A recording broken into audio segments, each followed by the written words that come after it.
All right. If you want to be nice at basketball, only working out when you at the gym, when you got gym time, is not going to cut it. Everybody who ever hooped at a high level, they practicing 24/7. They obsessed with getting better. And there's mad ways without a court, without a ball, that you can get better. And that's what we about to show you today. Let's start offensively, because everybody loves offense. All you really need is a little bit of space. Like, your mind and your body don't know the difference between what you imagine to have happened and what actually happens to you. So you can visualize your way into a new position. You can visualize your way into success. First thing we want to do is visualize the game and play the game in our head, right? So I don't know if you've seen people walking through the mall doing moves on mannequins, doing moves on air, doing ball handling drills on people they walking past when they walking in crowds. But like, that stuff is just as important as the actual work you get with the ball and the ball handling, because these movement patterns are so important when it comes to how we able to handle the ball, how we able to move, how we able to jab and get people off. Like, it's all a dance and a rhythm. So if you can do it on air, then you can do it on people. Like, if we want to work on our jab step, our triple threat, we can do that at the crib, right? Like, I'm visualizing the ball getting thrown to me. If I'm right-handed, my right foot is back, my left foot is planted. I step into it, I shoot, boom. I step into it, boom, I shoot. I step into it, boom, I shoot. I'm sticking and holding. I'm visualizing the ball going in the net. I can make 10 shots perfect for him. Now I want to put layers on top of that. Boom, I catch, I shot fake, and I rip. Cool. I catch, I shot fake, and I rip. And I make it look exactly the same every time. Now I want to counter that. Boom, I catch, I shot fake. Instead of ripping, I jab and go the other way. Shoot, I almost broke the carpet, you feel me? If I break the carpet, what you think I'm gonna do to defender? Jab, boom, other way. Now, like, I'm training these movements, I'm training these patterns, I'm training the way my feet hit the ground, the way my shoulders flow and hips flow into it.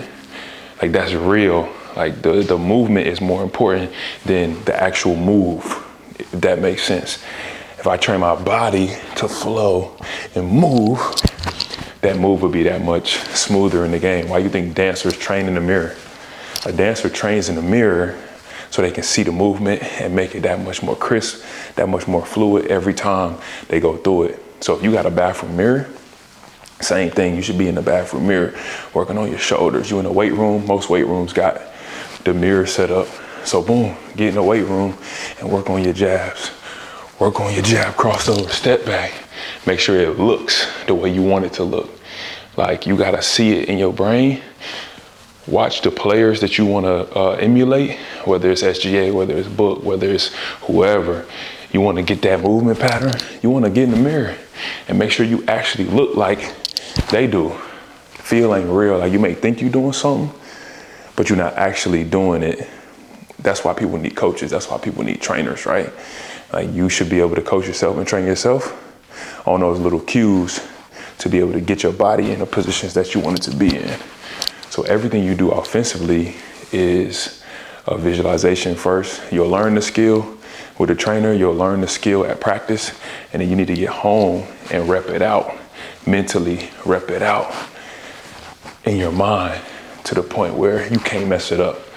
So by the time you get back to your next session, let's say you got 2 sessions per week, you may get 100 reps of jab rip through in your 2 sessions physically, but you can get 1,000 more reps at the crib. So you got 1,000 reps at the crib. The kids you competing with just got their 100 reps physically. Who you think is gonna learn faster? Who you think is gonna get better quicker? All this stuff is so important. So whatever skills you learn with your trainer, boom, you need to take them to the crib. Whether it's an in and out dribble, in and out, you working on your step, making sure every one of them feels exactly how it's supposed to feel. If you was Darius Garland or you was SGA hitting somebody with an in and out in game. Step 2 is visualizing the actual game. Most people struggle with reads and ball screen reads in certain situations. The best way to practice your ball screen reads is to play them out in your head. Imagine this is a court, this is the 3-point arc, the rim is here where you guys are. I'm standing at the top of the key now, and I'm playing the game. Okay, they come set the screen, I come off, the big is in what coverage? He's in hedge, he's in drop. Like, you playing all these scenarios. Okay, he overcommits to me, I throw the pocket pass. He overcommits, the corner guy's defender is in, I hit corner. Now I run through, okay, they in the drop, I'm playing in between two, I hit floater. I'm playing these reads out over and over. I used to do this before every game. When I was overseas and in college, I would just visualize myself doing the moves that I'm gonna do in the game, making the reads that I'm gonna make, and feel myself in that other team's arena or in my home arena, getting 20, getting 20-10, getting whatever I want to get, whatever my goals are. I gotta play it out in my head. Oh, step back, boom, for game. Like, that's literally, oh, come off the screen. Like, every move I've ever done, I think I visualized it first before I actually did it in real life. And that's most great athletes to tell you that. You gotta see it before you can make it real. You see it and you feel it, then you go do it. And that's just how it goes. Offensively, if you do those two things, it'll change your game. And it really only will take 2 to 3 weeks of visualizing the game for you to start seeing the progress and the improvement in the way you actually play. Defense. Most of y'all, defense is trash, and that's why you're not in the game. So here's a couple ways we can work on defense while at the crib. Defense is literally all about how you move.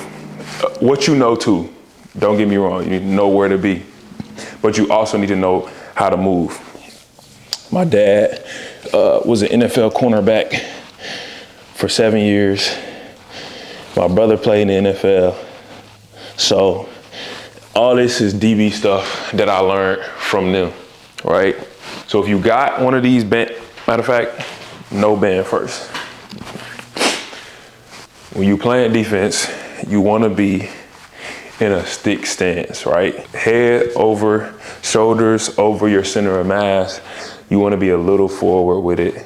Boom, it's almost the same. It's the same stance you're getting into offensively with a triple threat, right? Because you wanna be able to move. But now, instead of moving forward, we gotta be able to move backwards. So in order to do that, we gotta have our hips over knees, over feet, right? And we kind of in a balanced stance to where we can move. And now we got to teach ourselves how to move backwards. So we going from this stick stand to, I'm just moving backwards, right? I want to keep my shoulders parallel to the wall in front of me. And I want to learn how to pick my feet up and place them down. Most defenders, you get in trouble because it's hops. Everything is like hops. Nah, like, we're gonna be heavy on our feet, loaded with each step, ready to push off either way when we have to. So that's how we're gonna start, just getting comfortable moving like that. Loaded steps, loaded steps, loaded steps. When I'm teaching offense, when I'm teaching ball handling, every step, I'm teaching you to be loaded so you can push off and keep your weight in the middle of your frame. Even on a crossover, like, you want to be able to come out of a crossover, and if they don't bite, still push off of that back foot and make it a hezzy now. So if you're loaded into each step, you can do that. Same thing defensively. You want to be loaded into your feet and just work on being able to step backwards, keeping your feet parallel, moving down these train tracks. We might do this for 10 reps. You're not gonna master it in one day. This is all a progression. Like, you just wanna get more comfortable moving backwards, keeping your feet weighted into the ground. Once you do that, now you wanna add a 45-degree angle step. All we gonna do is take 2 steps, 3 steps back, and then 1 step at 45. When I say 45, if this line right here is a straight line, if I was to step back off this line, that's 90-degree angle. Straight line, straight line. If I go from here and open up, that's 90 degrees, right? If I go from here and pivot, that's 180. I wanna go 45. So I'm going straight line, 45 degrees step out from this foot. And then I'm back to a straight line. I wanna keep the offensive guy in front of my body, right? So if I learn these angles, I go 45, boom. I gave you a foot 45, boom. I gave you another foot, 45, boom. I'm back to square. Now I'm keeping my body square in front of you. And that's what you gotta learn to be a good defender. If you know angles, you can cut somebody off that's faster than you because they have to come towards you. The basket is here now. So this is how we'll start. 1, 2, 3, 45. 1, 2, 3, 45, right? And if you got a bigger space, you can just continue to move backwards. 1, 2, 3, 45. 1, 2, 3, 45. Now we just learning how to move our feet in order. So we start straight back, then we go 1, 2, 3, 45. Now let's go 45, 45, 45, 45, 45, 45, 45. We now learning how to take bigger steps back and keep our body in balance. Your head should be in the middle of your body the whole time. You lean this way, you getting crossed. You lean this way, you getting crossed. You keep your head in the middle of your body and make sure your feet are angled in a way that allows your center of mass to stay centered. The best defenders are the most balanced. If you watch a Davion Mitchell, he's always inside his frame. He's never leaning this way or leaning this way. As soon as you lean, you getting cooked. It's over with. As an offensive player, that's all you're trying to do. I'm trying to get you to lean so I can go back the other way. So we got straight backs. We got 1, 2, 3, 45. We got straight to 45, right? And now we're gonna do that same progression. If you really wanna be nice, I need you to get one of these, boom. And we're gonna do the exact same progression with the band on to strengthen our hips. So we're going straight back. You're gonna feel this here. On these lines, your feet should be a little wider than shoulder length. Just working, moving backwards, moving backwards, moving backwards, moving backwards. They got different tensions of these bands. If you're a beginner, get you the yellow, get you the green. If you advance, get you the blue or the black, more tension. And then you'll be able to build your hip strength to have the ability to move backwards and then laterally. We go straight back 3, and we'll start right foot. 1, 2, 3, 45, stick. Start left, 1, 2, 3, 45, stick. Now, same thing, we going straight 45s. 45, 45, 45, 45, 45. Those 3 trips and my hips are on fire right now. It really don't take much to get you fired up and get you activated to be able to play defense. And remember, this is just the basics. Everything before we even get beat defensively. Like everything we do here is you keeping your guy in front of you. There's a whole nother progression when it comes to turning, opening, running, and recovering and getting back in front. There's a whole nother progression when we talk about what we do with our hands, what we do with our body. Like there's angles, there's giving contact, there's taking away contact. Like there's so much nuance to defense. We just learning the basics of movement, and this is stuff you could do at home every day. You master those beginning steps of defense, and you got a chance to become a good defender. Obviously, IQ, knowledge, genetics play a part, but don't let your lack of ability to defend be because you're not disciplined with your steps, because this is something that we can control, something that we can change, something that we can practice and work on. The third and final thing every great hooper is doing at the crib is watching film. If you're not watching basketball, especially basketball, for where you want to go. So if you in college and you trying to go to the league, if you're not watching NBA games, watching live court, they do condensed games now. You really have no excuse. Not watching highlights and not watching bullshit. Watching an actual game, and I'm gonna tell you how to do it. You pick a player who plays like you and not who you think plays like you. LeBron does not play like you. I'm sorry, but that's not it. You don't play like Zion Williamson. Nah. Pick somebody that's actually in your archetype, especially if you like in college. If you in college and you trying to go to the league, I can guarantee you, if they don't already know about you, you're not going to the league and being SGA. It's just not happening. But you see, they paid Christian Braun $100 million. They just paid, what's my man name for the Pacers? $100 million. If you see that, you know that they paying specialists $100 million to play basketball. So you need to watch somebody who does things that you do. Things that you do well. If you a wing and you a shooter, you need to be watching guys like Cam Johnson. You need to be watching guys like Christian Braun. You need to be watching guys that play off the ball, that shoot the ball well, that cut off the ball. You need to watch that and pick up on like their movement patterns, pick up on when they cut, and pick up on things like that. Obviously, you can watch the Jalen Brunsons, you can watch the SGAs, you can get things from those type of guys. However, if you really want to carve out a lane for yourself, you should be watching the game in its entirety and learning how to flow and how to play around other great players. Because it's going to come a time where you don't have the ball. You're just going to get to a high enough level where you got to learn how to be effective without having the ball in your hands. And that's going to determine whether you get paid or not, whether you even get a chance to continue playing or not. That could be the difference between I'm overseas with it or I'm in the league with it. Or instead of being overseas, I'm back at the crib trying to figure out what I want to do, working a regular job. It could literally be falling into a role and being a master in that role versus trying to shine being in somebody else's spot. It's cool. If you ever played chess before, all the pieces are needed. It's only one king, only one queen. It's mad at the other pieces. Can you be a master at those other pieces instead of trying to be a king or queen when you're not? It's really cool. It's honestly just our ego that plays tricks on us and tells us that we gotta be something that we're not. But self-awareness is the best thing about being a high-level pro, a high-level person. If you're self-aware, you can become anything because you know what you're not good at, know what you are good at.